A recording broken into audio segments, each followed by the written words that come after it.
Welcome to lesson 2 in our Leading with Teams series. Today we're going to cover enhancing collaborative teamwork and engagement.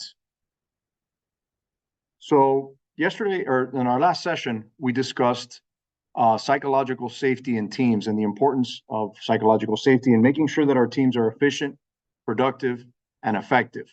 But in order to ensure that we have that component within our teams, we have to have the right team, right? Everyone talks about teamwork and the importance of teamwork, but in order to have good teamwork, you have to have a solid team of professionals, of people that are not only there to participate, but are willing to participate and to collaborate. One thing is being made part of a team. Another thing is wanting to be part of a team. Those are two very different factors, and what we're going to touch on today. So let's talk about the composition of a team and how important that is. And as you can imagine, obviously in healthcare, the composition of your team is significantly important. So what are the things that make that composition so important? Let's look at what our teams are required to do in healthcare. So our teams are responsible for transitions, and we may not see that in our day-to-day, but everything that we do is a transition. From a simple task of transitioning a patient from one service representative to a different service representative, that's a transition. Transitioning a patient from home to hospital is a transition. From hospital to home, from acute care to long-term care, and from long-term care to end of life.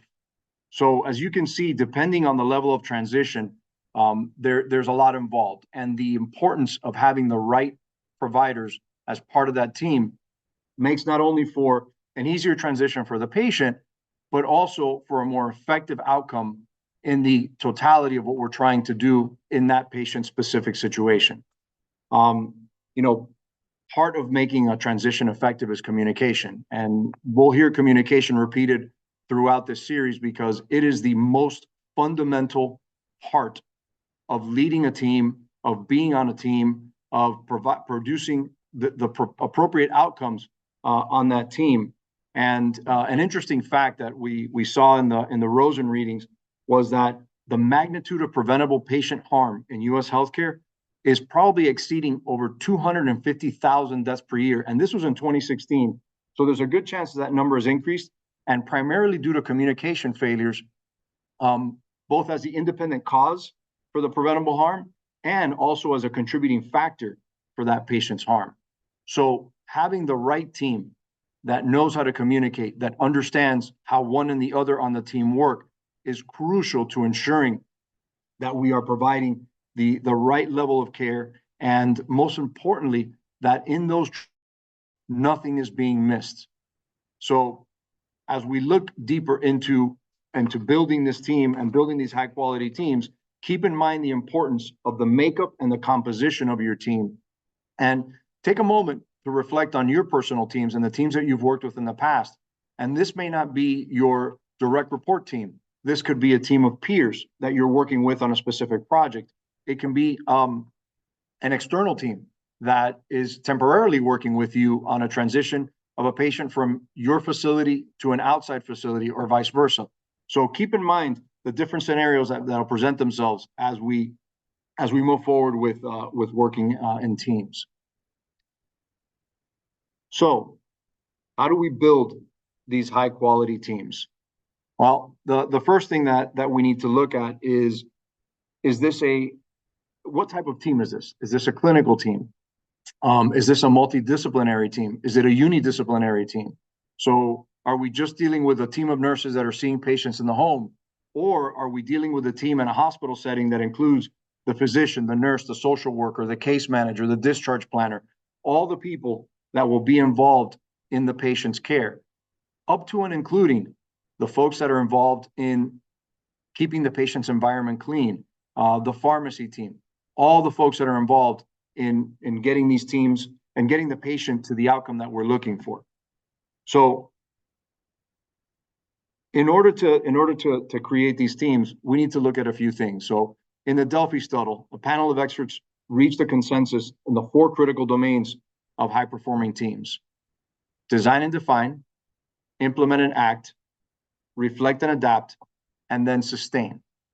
So we're going to go over some points, and then I'm going to give you a real world scenario of an existing multidisciplinary team. So in the define and design domain, the highest ranked behaviors were articulating a clear team purpose and selecting the right mix of skills. So I'll give you the example in the case of a home care team. So in building a home care team, it's not just finding highly skilled nurses or highly skilled physical therapists, a good director, good managers. It's how will this team work together? How will this team play off each other's strengths and weaknesses in order to affect a desired result? So when you're looking for your team, make sure that you look beyond just the skills. Look at personality. Look at this person's level of empathy, their willingness to work with others. Are they an I, me person, or are they a we, us person? Very important in determining the design of your team. So you also want to take time to pre-plan and continually reflect on the how of enacting team leadership behaviors. This is important and often overlooked as a way to achieve success. So frequently, because of this, teams fail to meet their goals. And looking at how we behave and what we do is part of ensuring that those goals are met by those teams. So examples of how to enact these behaviors includes setting clear and specific goals. Unfortunately, sometimes as leaders, we tend to be vague in what we want.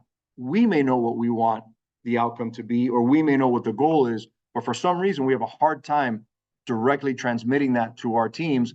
And unfortunately, we end up creating situations of questions and sometimes even chaos, all things that could have been avoided just by being very clear and very specific with the goals that we were shooting for with our teams in these cases. So let's look at a real world example of building an effective multidisciplinary team. So let's look at the define and design. The team needs to have a clear mission and purpose. So in this case, in this example, the team that we've created here, the mission is to reduce unnecessary hospital admissions and improve overall outcomes. Great. We have a specific goal. The first goal is one that can be tracked utilizing data. And it's very specific. There's not a lot of guessing involved in that one. Improving overall outcomes can be a little more nuanced, but nonetheless, one that can be tracked based on each individual patient's improvement or lack thereof during the course of the process. So who is on this team? In this case, this team consists of physicians, pharmacists, home care personnel, both clinical and non-clinical, patient navigators, data professionals, and executive leadership. Now, as you can imagine, not only do you have a variety of skill sets within this team, but you also have a hierarchy difference within this team. And probably the most important factor in ensuring that this team is effective is making sure that though the roles of each of the members of the team are very specific, the physicians have a very specific role, the pharmacists have a very specific role, as does everyone else, you have to be very flexible with individual input and ideas. And I'll give you an example.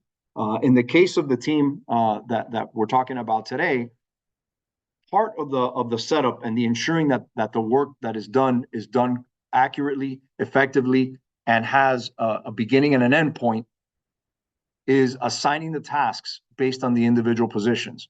So in our case, the patient navigators are responsible for consuming the information that's provided by the data professionals, writing a brief summary for each of the patients that will be discussed in this multidisciplinary team on a weekly basis, and in some cases, even suggesting some possible interventions that can be undertaken to achieve the desired outcome. So during this process, the patient navigators present, share their ideas, and then it's on the physicians, the pharmacists, and the rest of the clinical personnel to take into account what are the actions that should be taken in order to gain the most effective result. When I say about being flexible, we have to remember that those patient navigators spent most of the time putting the presentation together. they've spoken to patients, they've spoken to primary care physicians, they've spoken to their peers in their respective work areas to get as much information as they possibly can about these patients. So in that process, they've probably come up with some very good ideas on how to impact that patient's care. We can't allow the fact that we have higher skilled professionals, physicians, pharmacists, executive leadership to overshadow the work that those team members have done and mute the suggestions that they may have. And believe it or not, in most cases, the suggestions that come from those teams are actually the ones that are put into play. And one of the opportunities we've seen is that by fostering that input and those ideas, it ends up making the jobs of the rest of the folks on the team much easier because they're able then to just facilitate in executing on the idea and that input and that intervention that was put together by that group of patient navigators. Next is managing. As the leader, we have to create the environment that fosters collaboration. In the case of this multidisciplinary team, the patient navigators present cases as we discussed, the background, and they offer solutions. Now, the clinical teams move in to provide support. So what does that mean in our scenario? That means possibly moving up appointments with specialists or primary care physicians in order to get that patient seen sooner rather than later.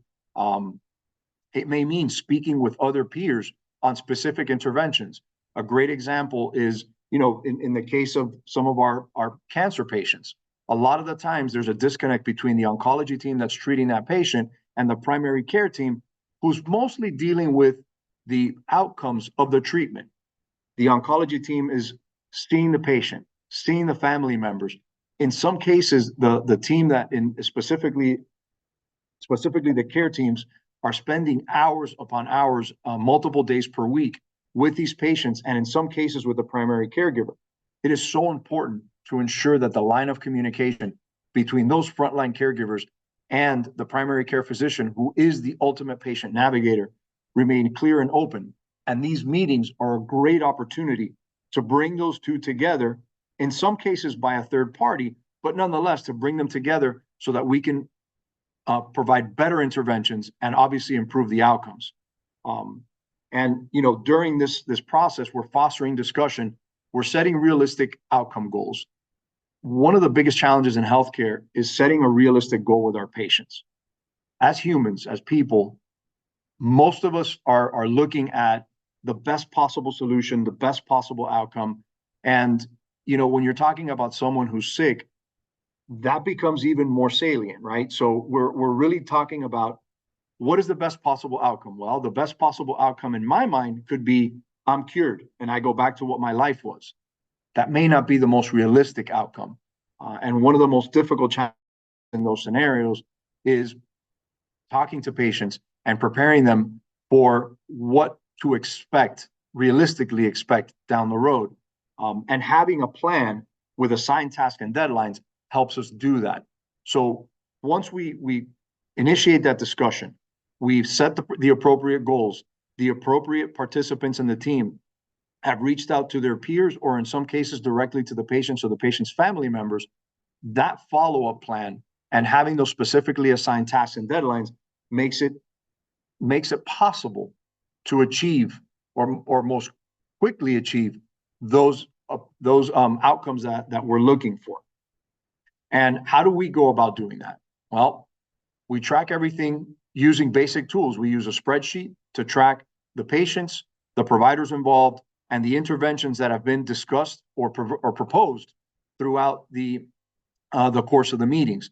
That list is sent out to every participant in the team immediately following the meeting and updated throughout the week with any information that's provided as we move through the week in trying to achieve the outcomes and the goals that we established in that meeting. So we're managing. And then the big one is to sustain. So in order to sustain this environment, we go back to the previous lesson of psychological safety. As you can imagine, an environment where you have physicians, pharmacists, home care personnel, clinical, non-clinical, executives, data professionals, you have a lot of egos, you have a lot of type A personalities and people that want to have their thoughts heard and they want to see that their input is actually being utilized or forming a positive scenario for that team. So ensuring that we've created that psychologically safe environment where the patient navigator does not feel inferior to the physician, to the executive that's leading the team, but feels that he or she is in an environment where their input is valued, the work that they've done throughout the week to prepare us for that meeting is valued, and their ideas are valued. And like we said before, at the end of the day, most of the ideas that end up being the most impactful came from the people on the ground that were doing the work, and that we're having those discussions with their peers and with the patients ahead of the meeting. So how do we ensure that we sustain this environment? We have to have clear and frequent communication, specifically around the project progress. So in this case, we have a couple of metrics that we're able to use. One goes directly to the mission, the first mission of this team, which is to reduce unnecessary hospital admissions. Well, with the help of our data professionals, we're able to look at reports showing historical information for our patients and their hospitalizations. We're able to look at their rehospitalizations and the reasons why they went back in, and we're able to baseline and then trend whether or not the interventions and the interactions that we're having with them, with their physicians, and with their family members are proving to show the result that we're looking for. Improving overall outcomes, same thing. We are able to look at why these patients are going back to the hospital. Are they going back for the same thing over and over again? Or did we solve one problem, not necessarily solving them all, but at least reducing the reasons why this person was readmitting or finding themselves in a situation to call 911 and to seek emergency care. So building this team obviously takes more than we would normally think, right? So we defined and designed. So we had a clear purpose and we had a clear mission. We decided who was going to be on this team, who were the key players to ensure that the mission of this team would be accomplished in the most effective and efficient way. One of the things that we need to keep in mind when designing a team is do not put more people than those you actually need on these type of teams. There's no need to fluff. The team could be 2 or 3 people if that's what you need to get the mission accomplished, or it can be 10 people if that's what you need to get the mission accomplished. But what you will find is when you start stacking teams with people that have similar roles or similar skills, you end up muffling the work, and in some cases creating more confusion and more disagreement among the peers, therefore impacting the psychological safety of that environment, all because you had, as they say, too many cooks in the kitchen. So keep that in mind when you're putting together and you're working on your multidisciplinary teams or your teams in general. So what is a very important factor here? There's a few things, actually. We need to train, solicit feedback. We need to manage boundaries and manage the organizational context. So what does this all mean? So listening and soliciting. We need to listen to our patients and to our team members and solicit feedback from them, and especially work with those less vocal team members. Sometimes we have individuals on our team that are incredibly intuitive, very sharp, very well skilled, but timid by nature. And they tend to cower in their corner. They're deliberate about doing the work. They're diligent about meeting all the tasks and the deadlines assigned by the leaders or agreed to by the team. But rarely do they speak up during these meetings. And, unfortunately, sometimes some of the best information is within those people.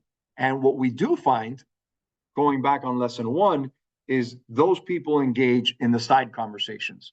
So they'll leave the multidisciplinary team, everybody's ready to roll, and then you have a sidebar meeting that has to be brought back into the group anyways, because if not, we impact the management and the goals that we've set for that team.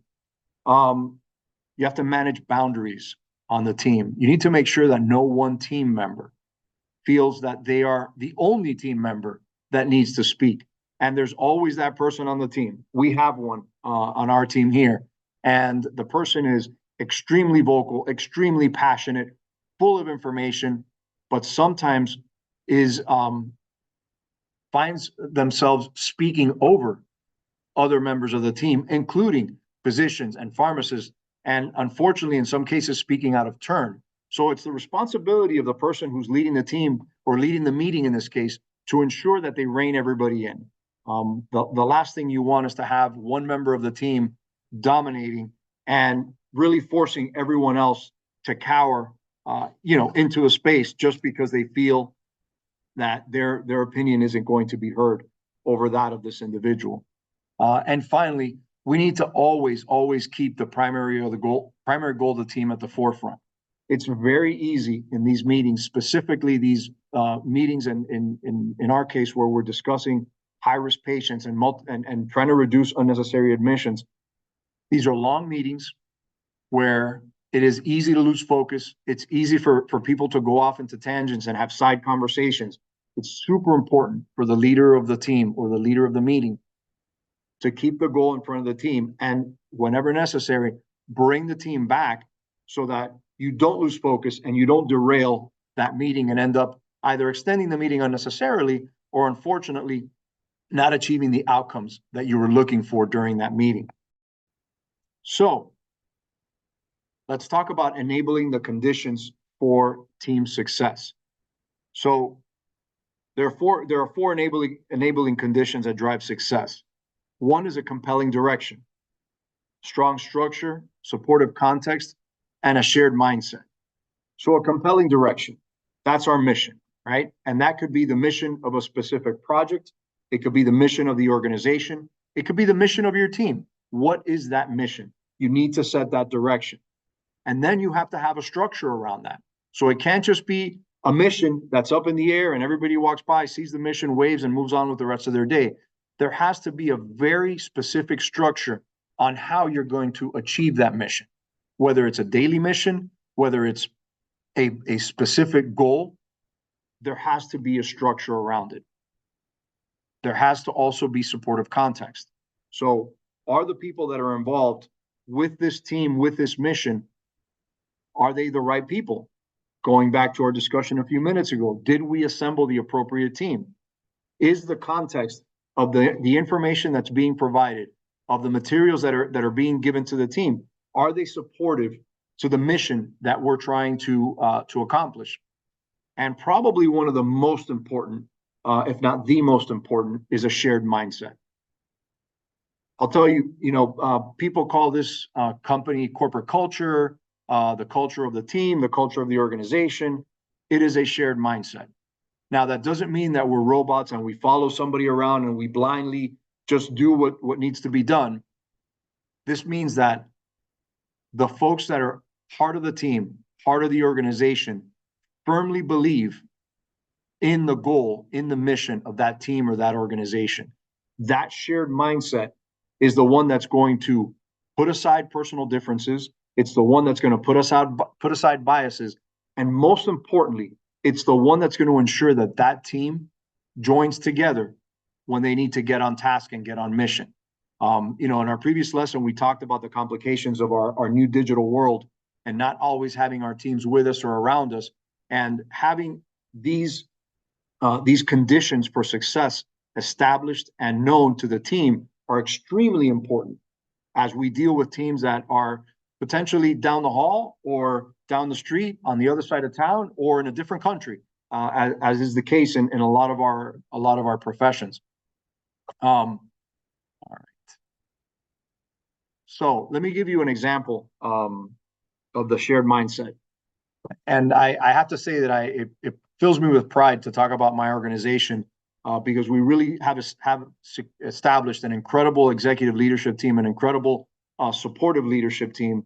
And the one thing that is apparent every time we have a project, a change in direction, a new initiative, everyone that feels that they have input or they are required in order to support the mission, the individual leading the mission, the company, the team, immediately, pulls in, asks what they can do, and becomes part of the solution. Knowing well that we all have desks that are piling high with work that we need to do, with other responsibilities that may not directly relate to this project, but because my specific skill set, my specific abilities are critical to making sure that this project or this new innovation work, everyone on this team drops what they're doing and puts their full force and effort behind that project. That's what we should be shooting for when we build our teams. We should be looking for teams that share that mindset and know that it's critical for them to be on the same page, most specifically when they're dealing with a mission critical project or a new project for the benefit of the patients in the organization. So we also need to set clear, challenging, and consequential goals. We talked about this a little earlier. Unfortunately, a lot of the times leaders have goals in mind, but we don't necessarily clarify what those goals are. And if we do clarify what the goals are, we sometimes struggle with setting specific tasks to get us to those goals, right? And we also have to be careful when we set challenging goals. You want to make sure that the goals are achievable. You want to take people out of their comfort zone, but you don't want to create a situation where the team or members of the team feel like it's impossible for them to achieve the goal, and that ends up creating, unfortunately the wrong outcome for the desired project. We also have to balance team composition. There's people that work with us that are going to have better technical skills, better social skills, people that are going to have a different way of looking at things, and most importantly, people that don't always see eye to eye. Unfortunately, leaders sometimes shy away from having people on the team that seem to always disagree or seem not to share the same ideas. These are exactly the people that you want to put on the team together.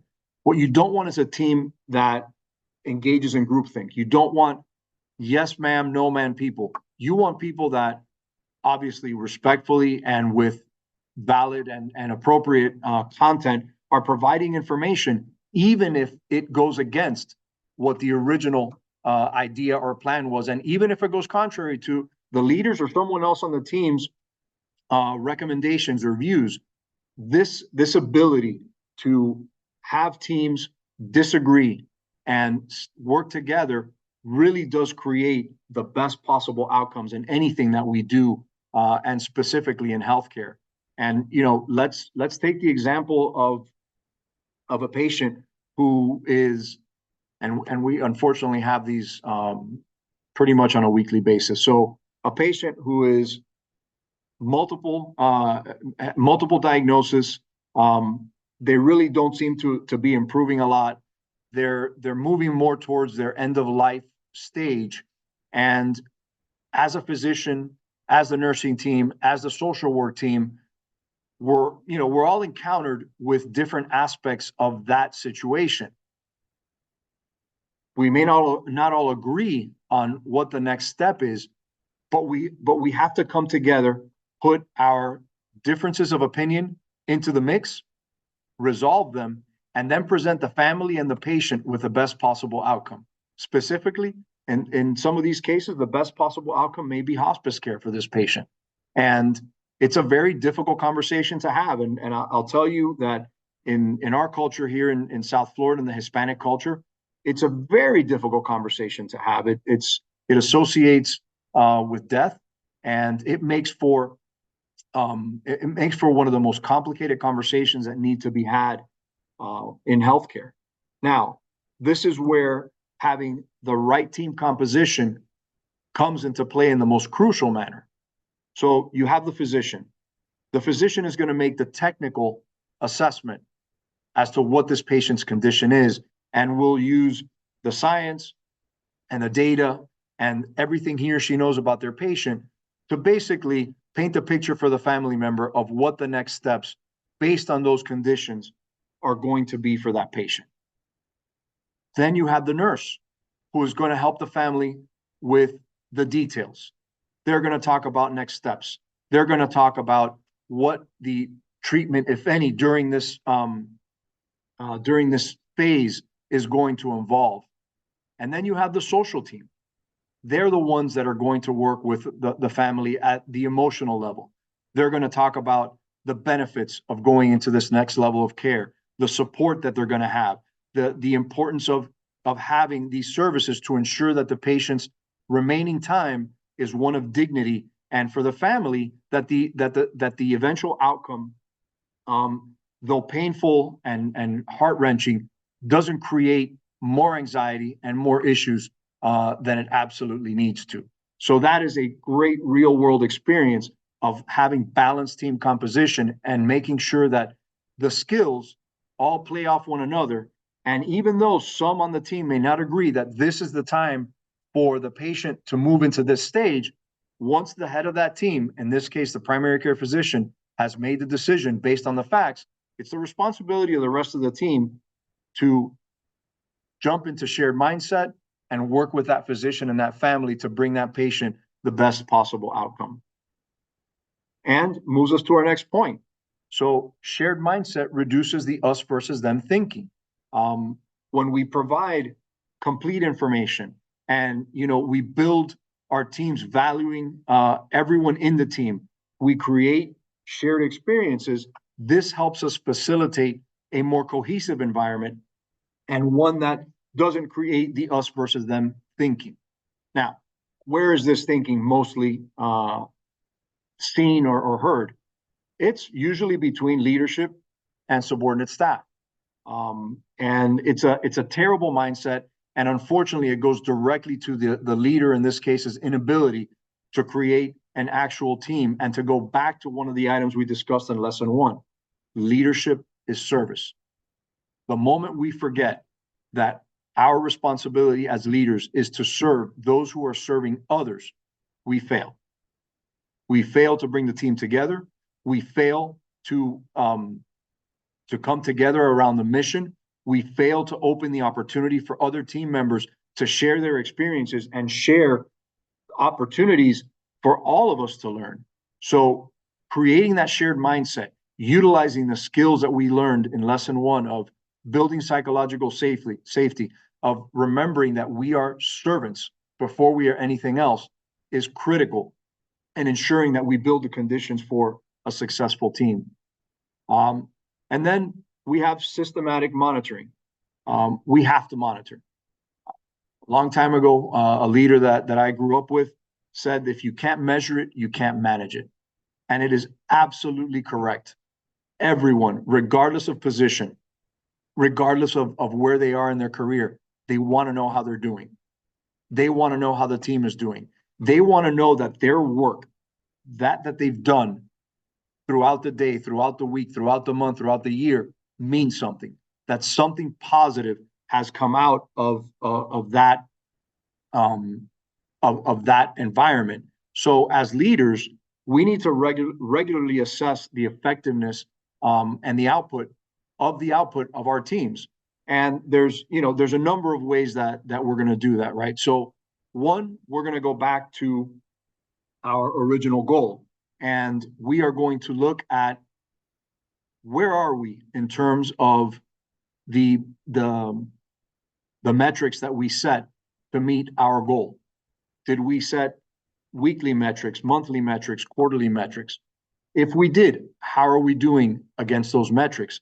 Are we hitting on all the opportunities that we felt were necessary to meet that goal? If we're not, then each checkpoint is a great opportunity to recalibrate. One, to make sure that the goal, though challenging, was not a goal that was out of reach.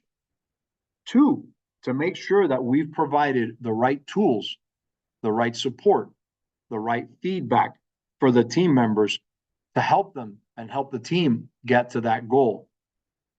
Three, did we provide the resources? That's a big one.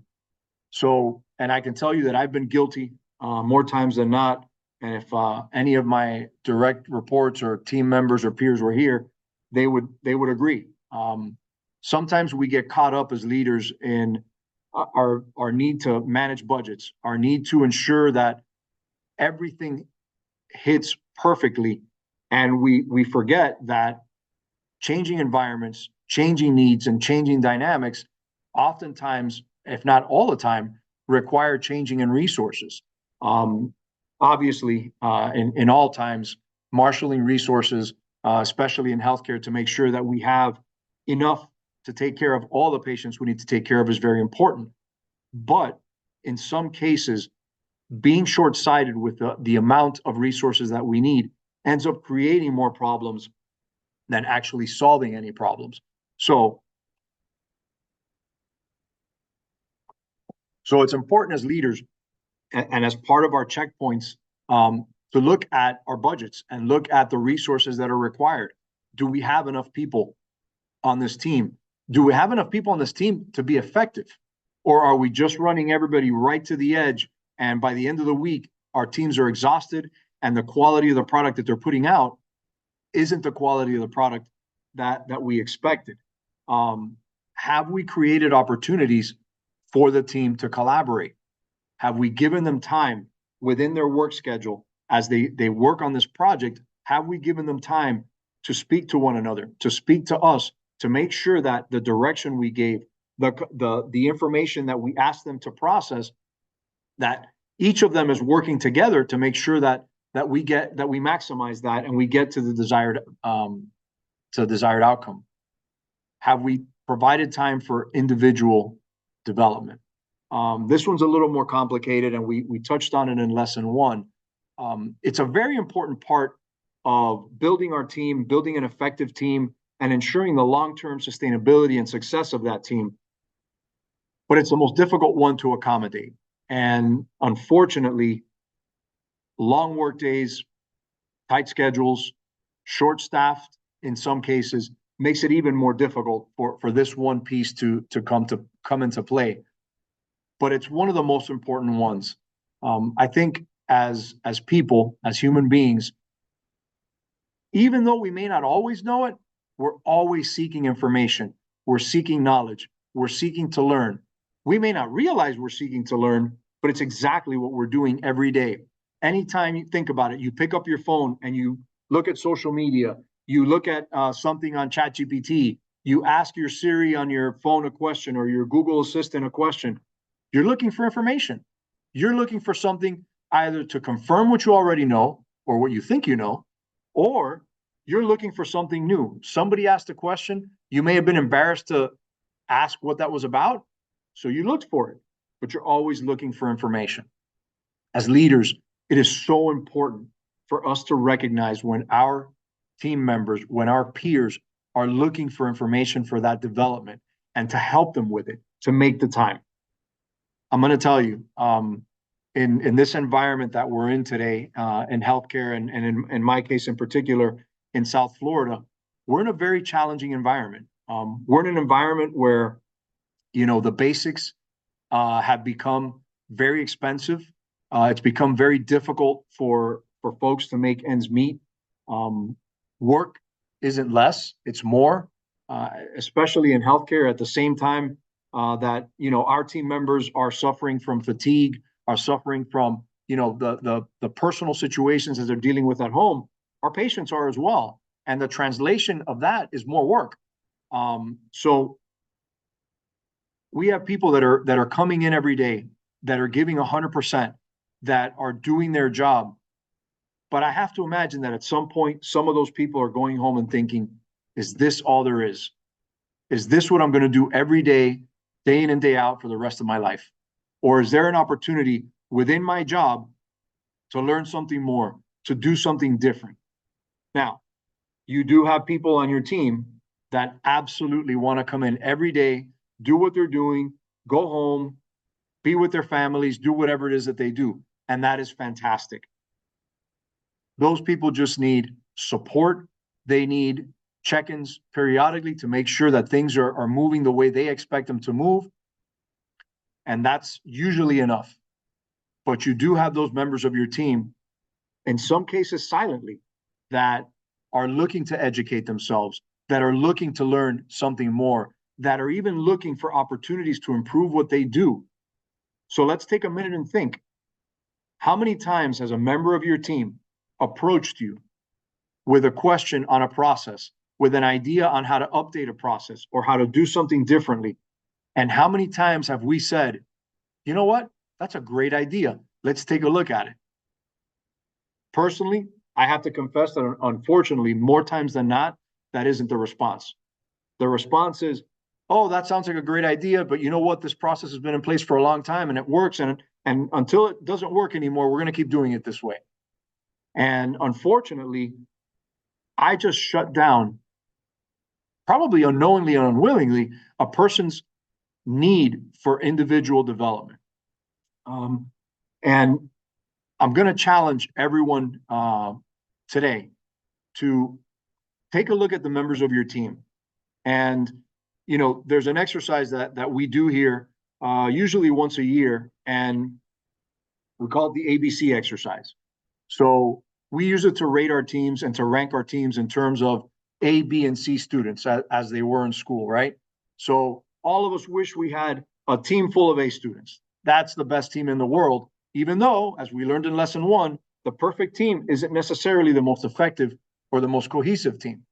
Then we have our B students. So our B students are those, for the most part, that are happy with what they're doing. They come and they give us their all every day. They do what they need to do. And some of them show that little bit of glimmer that could possibly make them an A student. Hence the ones that are seeking some individual development.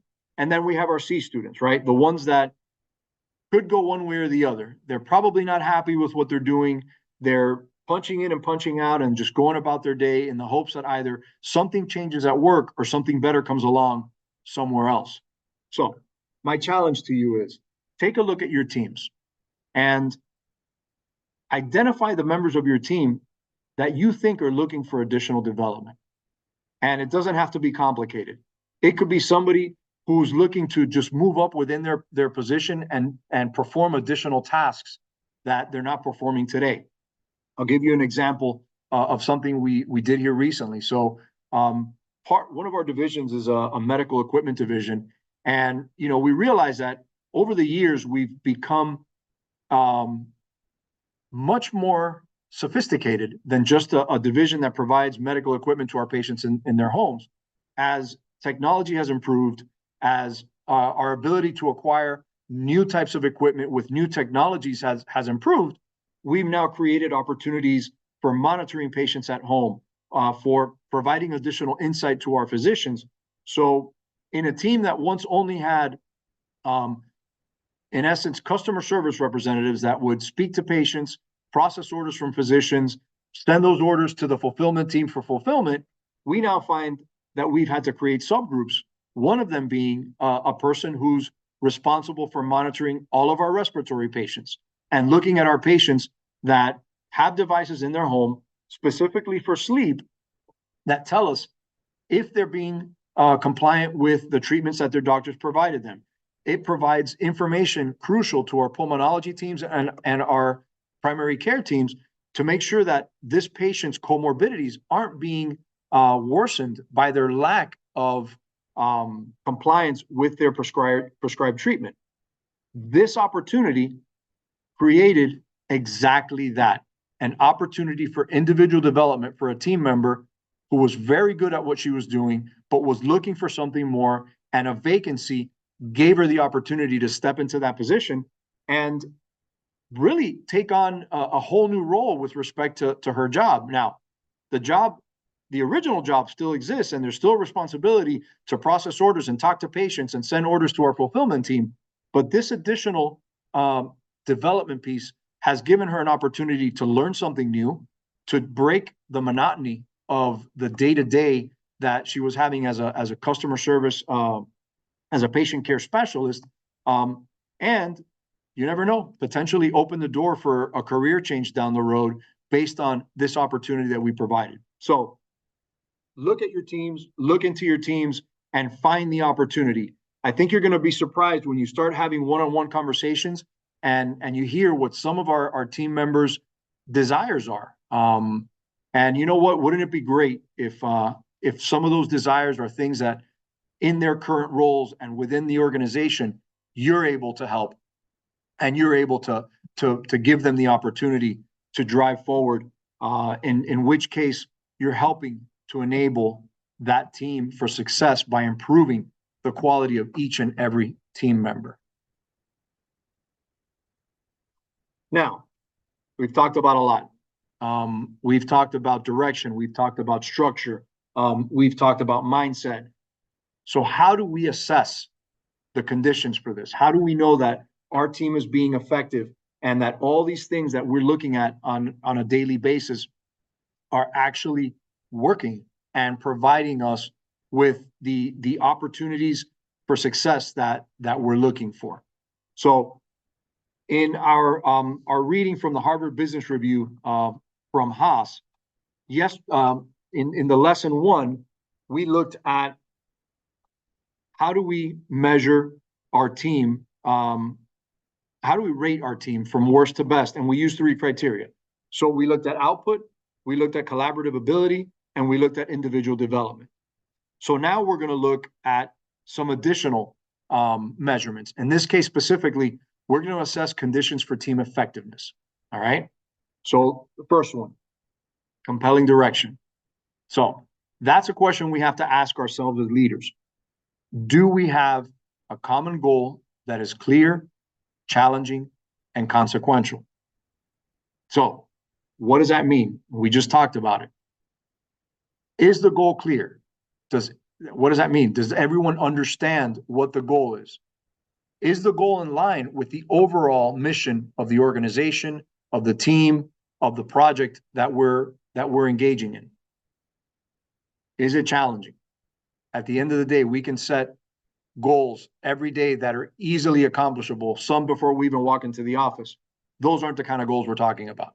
We're talking about the kind of goals that force change, that force improvements, and in that sense are consequential. That's what we're looking for. So, do we have a common goal? Is it clear? Is it challenging? And is it consequential? Okay. How do we measure it? Do we have the right tools to measure those goals? Remember, if you can't measure that goal, it is impossible to know whether or not you're achieving the desired result or you're getting to where you need to be. Second, strong structure. So 1, do we have the right number of members on the team? Is the team understaffed or overstaffed? Remember what we discussed in the multidisciplinary scenario. Having too many team members with the same skill set and the same thought process, unfortunately, just creates clutter and glut, and it takes away from the dynamic of having the right number of members on the team with the right skill sets. Are the people on this team responsible for tasks from beginning to end? That is another big challenge. So we come up with a project, we have our goals, we put out our assignments, but not everyone feels responsible for all the tasks. Some people feel like, well, I know that John's going to take on these 2, Maria's going to take on these 3, and I'll just be there in a supporting role, and I'll help them wherever it's necessary. Wrong attitude. As leaders, we need to make sure that every single person on our team understands their position on the team, the importance of their participation in the team, and the fact that those goals, those tasks, are owned by everyone on the team. Everyone on the team. In the end, if we do not meet the goal, this isn't school. We won't look to see who did their homework, who didn't do their homework, and reward the ones that worked and scold the ones that didn't. Everyone fails.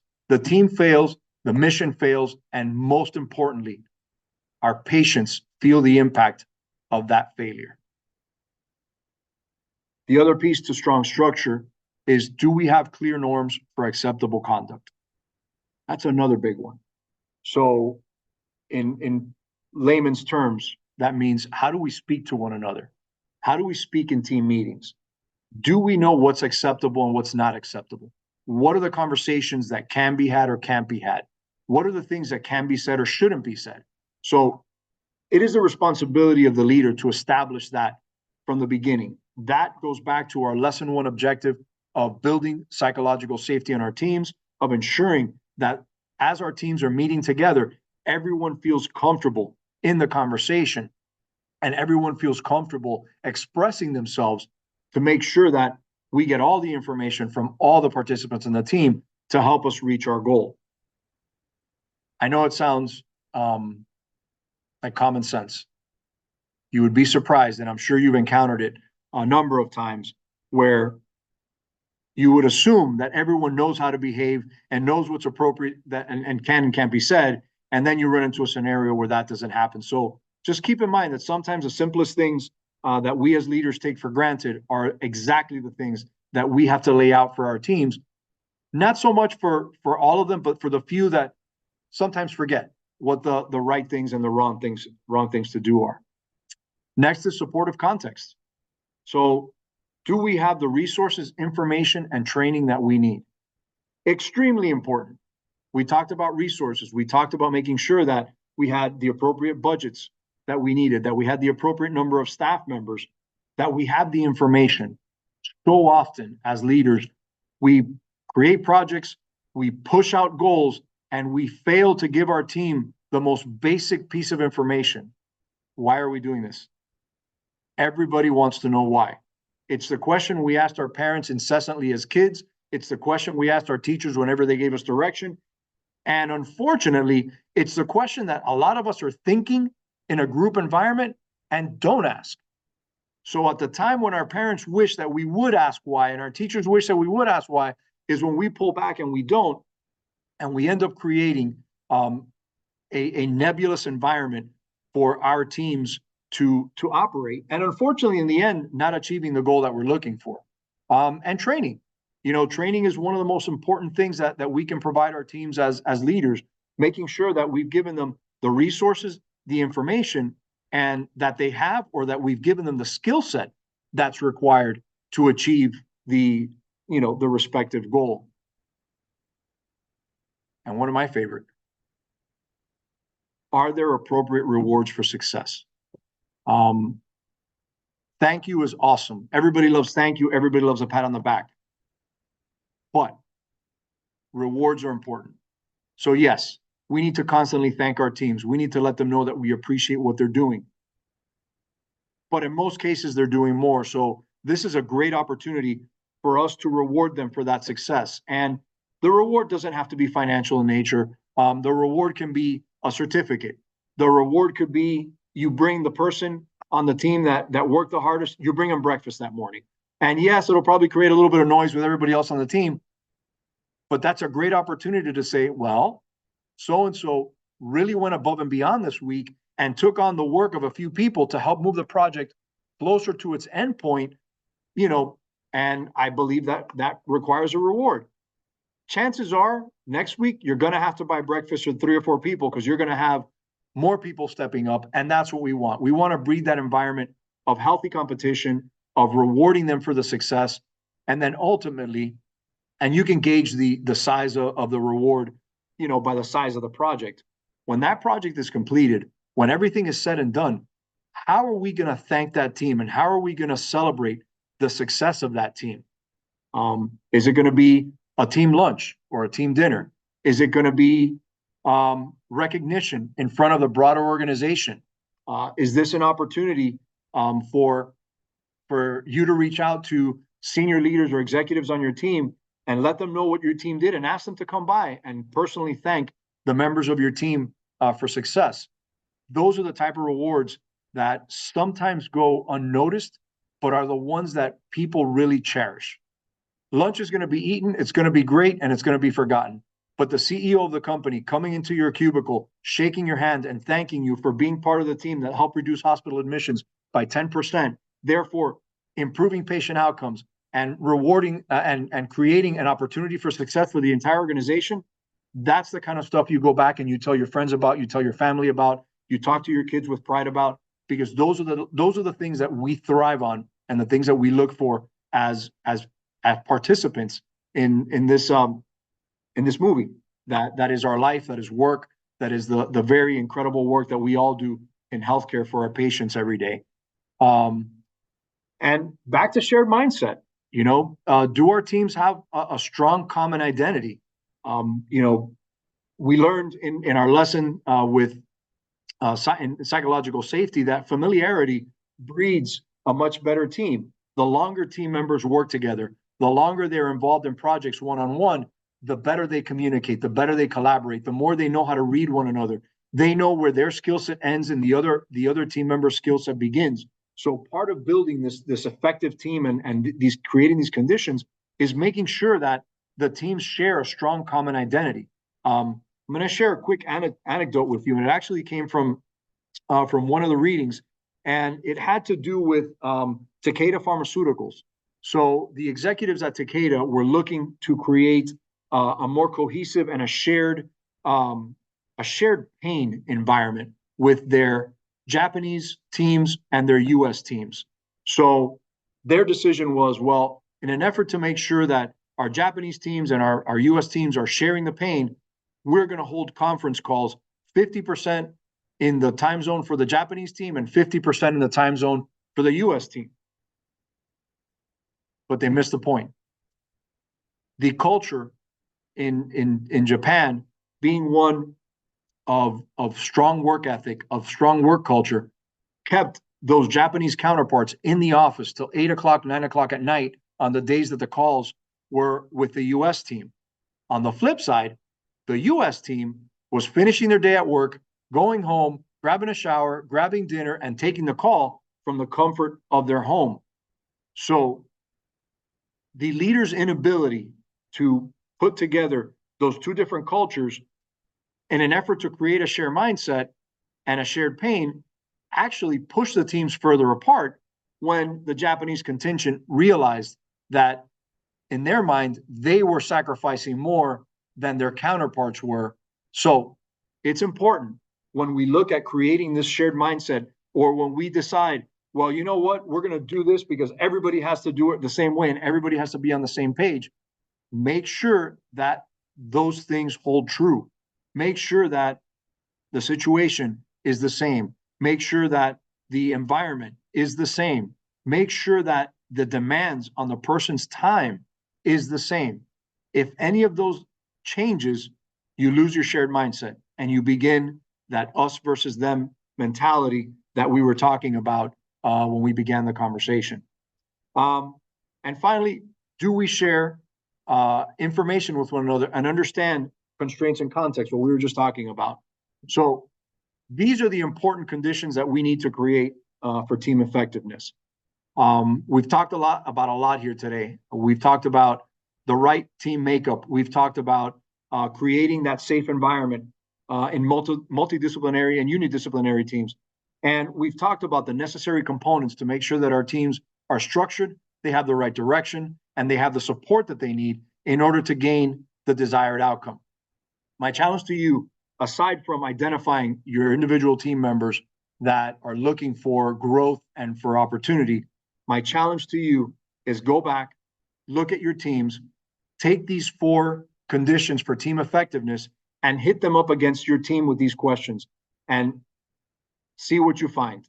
I think you're going to be surprised that some of the things you find are exactly what you were looking for, and some of the things you find are the opposite of what you were looking for, but nonetheless creating an opportunity for you to improve the cohesiveness of your team and to ensure that when you set those goals, that everyone's on the same page and they're all working together for the common goal, which is improving the care that we provide to our patients. Thank you very much. Until next time.